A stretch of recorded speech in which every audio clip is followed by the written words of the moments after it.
ဩဂတ်စ်လတရက်နေ့က26ရက်နေ့ကနေစပြီးစက်တင်ဘာလ1ရက်နေ့ထိကံကောင်းစေတဲ့ရာသီဘွား6ခုကိုအရင်ပြောပြနော်ပိဋကရာသီဘွားပိဋကရာသီဘွားတွေဟာရင်းနှီးမြုပ်နှံမှုနဲ့အခွင့်အရေးကောင်းတွေရရှိမဲ့တပတ်တာဖြစ်တယ်အလုတ်နေရာကိုယ့်ရဲ့အိမ်နေရာတွေမှာကံကောင်းခြင်းတွေရရှိလာမဲ့ကာလတာလည်းဖြစ်တယ်အတွေးခေါ်လုပ်ငန်းသစ်တွေတိုးချဲ့လုပ်ကိုင်ရင်လည်းအဆင်ပြေလာမဲ့တပတ်တာဖြစ်တယ်ပြောရရင်တော့ပိဋကရာသီဘွားတွေကအခွင့်အရေးကောင်းတွေရရှိမယ်စိတ်ချမ်းသာစရာတွေတွေးကြုံရမယ်တပတ်တာကာလဖြစ်ပါတယ်အဲ့တော့ဒီတပတ်အတွင်းမှာတတိပြုမှထားဖို့ကတော့စည်ရင်းစရာတွေစာချုပ်စာတမ်းတွေကိစ္စမှာအထူးဂရုစိုက်တဲ့ပါတယ်တစ်ချက်မှားသွားတာနဲ့ဘဝမှာကြီးကြီးမားမားပြဿနာတွေကြုံနိုင်ပါတယ်ပြောချင်တာပိဋကရာသီဘွားတွေပိဋကရာသီဘွားတွေဟာတပတ်အတွင်းမှာရင်းနှီးမြုပ်နှံမှုနဲ့အခွင့်အရေးကောင်းတွေရရှိပြီးတော့ကိုယ့်ရဲ့အလုပ်အိမ်နေရာကိစ္စတွေမှာလည်းစိတ်ချမ်းသာစရာတွေကြုံရမယ်တိုးချဲ့လုပ်ကိုင်တဲ့လုပ်ငန်းတွေမှာလည်းအဆင်ပြေအောင်မြင်လာမဲ့တပတ်တာဖြစ်ပါတယ်အဲ့တော့သတိထားဖို့ကစီးရင်စရာတွေပဲเนาะအဲ့ဒါလေးသတိမေထုံရာသီဘွားတွေအတွက်ဩဂတ်စ်လ26ရက်ကနေစက်တင်ဘာလ1ရက်ထိမေထုံရာသီဘွားတွေလည်းကံကောင်းတဲ့ထဲမှာပါတယ်ဒီတစ်ပတ်အတွင်းမှာမေထုံရာသီဘွားတွေဟာကိုယ်ပတ်ဝန်းကျင်ကိုယ်လုပ်ငန်းဆိုင်ရာကိုနေရာဌာနတွေမှာမျက်နှာပွင့်လန်းတာမျိုးလူအများရဲ့ချစ်ခင်လေးစားမှုကိုရရှိမဲ့ကာလဖြစ်ပါတယ်เนาะအဲ့တော့အတိုင်းဝိုင်းကြားမှာမျက်နှာပွင့်လန်းတယ်လို့ပြောလို့ရတယ်အဆက်အသွယ်ကောင်းတွေကြောင့်ကိုယ့်ရဲ့လုပ်ငန်းအတွေ့အကြုံတွေနဲ့ပေါင်းဆက်ပြီးတော့အောင်မြင်တဲ့ကာလဖြစ်ပါတယ်ကိုမတည်ထားတဲ့လုပ်ငန်းခွင်တွေကလည်းအကျိုးမြတ်ကောင်းတွေရရှိမယ်လို့ဆရာမကသတင်းကောင်းပါလိုက်တယ်အဲ့တော့ပြောရမယ်ဆိုရင်ဒီကံကောင်းတဲ့ရာသီဘွားထဲမှာလည်းမေထုံရာသီဘွားပါဝင်ပါတယ်เนาะအဲ့တော့တပတ်အတွင်းမှာသတိထားဆင်ခြင်ဖို့ကတော့ငွေကြေးကိစ္စပဲငွေကြေးတွေအဝင်များသလိုငွေကြေးနဲ့ပတ်သက်ပြီးချီးငှားတာအာမခံတာငွေကုန်ကြေးကြများနေတာအသုံးစိတ်တွေများနေတာအာမခံတဲ့ကိစ္စတွေတော့ဒီတစ်ပတ်အတွင်းမှာမိထုံရာသီဘွားတွေရှောင်တင်ပါတယ်เนาะအဲ့တော့ဆရာမပြောချင်တာဒီတစ်ပတ်အတွင်းမှာမိထုံရာသီဘွားတွေလည်းကံကောင်းတဲ့ဇာတာဝင်မှာပါတဲ့တင်ရာသီဘွားတွေရဲ့တပတ်စာဟောစတန်လေးဖြစ်တယ်เนาะဒီတစ်ပတ်အတွင်းမှာတင်ရာသီဘွားတွေဟာစိတ်ကြည်နက်စရာသတင်းကောင်းတွေကြားရမယ်ကိုပြောသမျှဆိုသမျှလောက်ကင်တဲ့အလုပ်မှန်သမျှအဆင်ပြေအောင်မြင်နေတာကိုတွေ့ရတယ်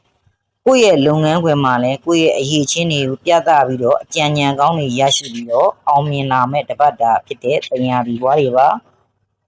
ဝင်ငွေလမ်းကြောင်းကလည်းပြောင်းပြူးနေတာကိုတွေ့ရတယ်မိတ်ဆွေကောင်းအဆက်အသွယ်ကောင်းတွေရရှိမဲ့တင်ရာသီတွေဖြစ်တယ်ဝင်ငွေကောင်းသလိုပုံကြစိတ်တွေလည်းများနေမဲ့တင်ရာသီဘွားတွေဖြစ်တယ်နော်ဒီတစ်ပတ်အတွင်းမှာကံကောင်းတဲ့ရာသီခွင်ထဲမှာတင်ရာသီခွင်လည်းပါပါတယ်အဲ့တော့ပြောချင်တာတပတ်အတွင်းအထူးစီရင်တင်တာကတော့အနီးကပ်လူယုံတတိထားရနော်လူယုံတတ်တာမျိုးခံရတတ်တယ်ဘယ်ရာမဆိုတတိလေးနဲ့ဆင်ခြင်ပြီးတော့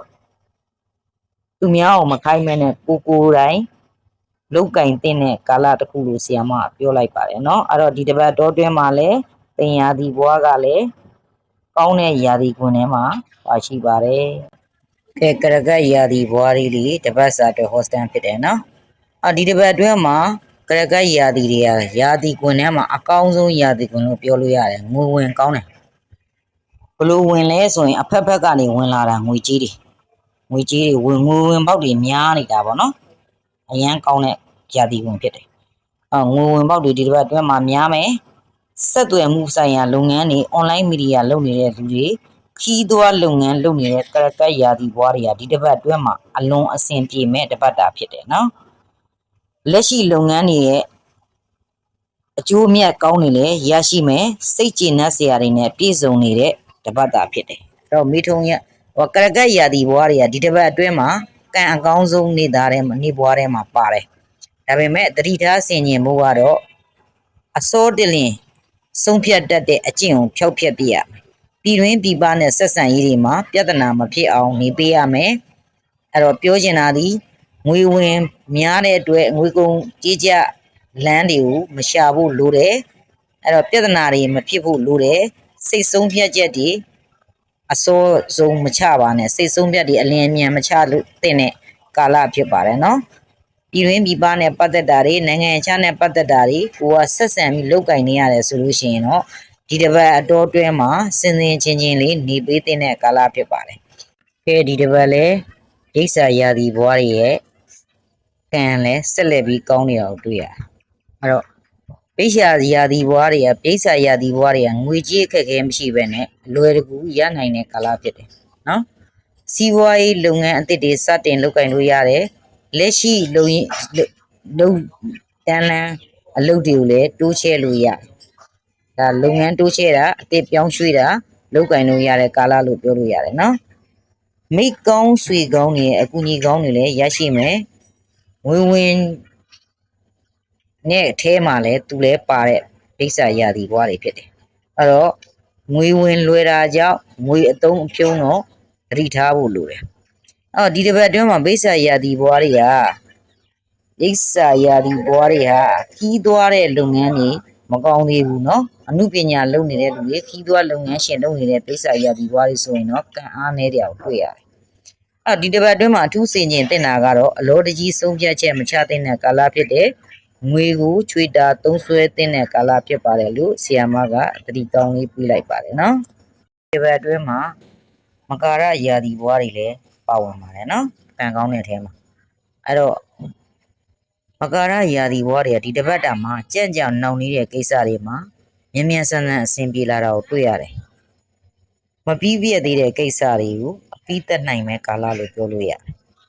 လုပ်ငန်းအသစ်တွေအခွင့်အရေးကောင်းတွေရရှိလာမှတပတ်တာဖြစ်ပြီးတော့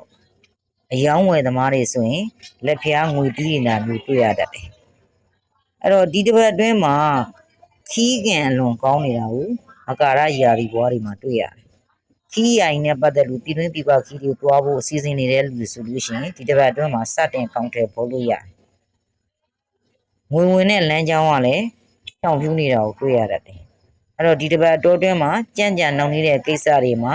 ပြန်ပြီးအဆင်ပြေအောင်မြင်လာတာကိုတွေ့ရတယ်နော်ဆိုရှယ်မီဒီယာနဲ့ပတ်သက်တဲ့လုပ်ငန်းတွေလည်းအဆင်ပြေအောင်မြင်တာကိုတွေ့ရတတ်တယ်အဲ့တော့ခီးယာယီနဲ့ပတ်သက်တာလည်းအလွန်ကံကောင်းတဲ့လားဖြစ်တယ်ဒါပေမဲ့ဒီတစ်ပတ်အတော်အတွင်းမှာသတိထားရမှာမြည်သည့်ကိစ္စမဆိုအငင်းပွားငင်းခုန်တဲ့ကိစ္စတွေရှောင်ရမယ်ရုတ်တရက်ဖြစ်ပေါ်တယ်ဥမာပေါ့တွိုင်းနဲ့ထိခိုက်ဒဏ်ရတာရုတ်တရက်အဖျားဝင်တာရုတ်တရက်နာမကျန်းဖြစ်တာအဲ့လိုမျိုးတွေကဧည့်သည်ယောဂါပေါ့အဲ့ဒါလေးတော့ဖြစ်တတ်တယ်အဲ့ဒါလေးသတိထားပေးရမယ်နော်